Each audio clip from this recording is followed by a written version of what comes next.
Hello everyone, Coach Jess here again, talking about pain when we are training. In the last part, I went over 3 things to do if you are dealing with pain when you're training, which was to just decrease the amount of range of motion you go through, decreasing your training load, or just decreasing the total volume that you have in your program.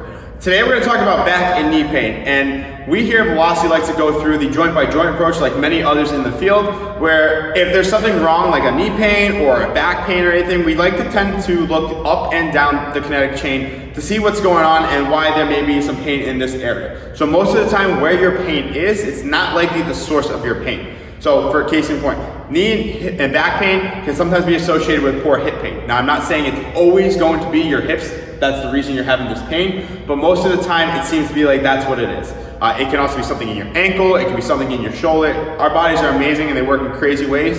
So this is just, again, a kind of one-step kind of idea. So one of our favorite things to test if somebody has a lack of hip mobility is the 90-90 test. So we use this as a stretch in warm-up. We can use this as a mobility drill for our athletes and clients. So you're gonna get seated in 90 degrees. So your front calf is in line parallel to your back thigh. Your front thigh is parallel to your back calf. So as you can see, my leg doesn't go all the way down. All right, so this is telling me as a coach that I have a lack of external rotation or some sort of kind of blocking and impingement through my front leg.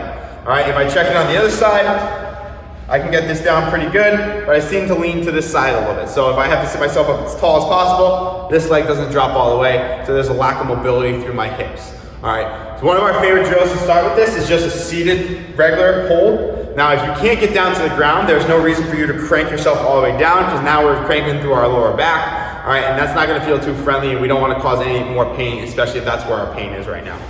So use an ARX pad, use a yoga block, just something to bring the ground up to you. That way you can start working on this range of motion and kind of feeling a good stretch through your glutes and posterior chain. From here, we're gonna sit ourselves as tall as possible and we're gonna pull ourselves forward without dropping our chest down, because now that teaches a bad habit of extending through our lower back, so we wanna sit tall. Once a client is proficient in this, we can drop them down to the ground and we can do it on the floor without them leaning or anything.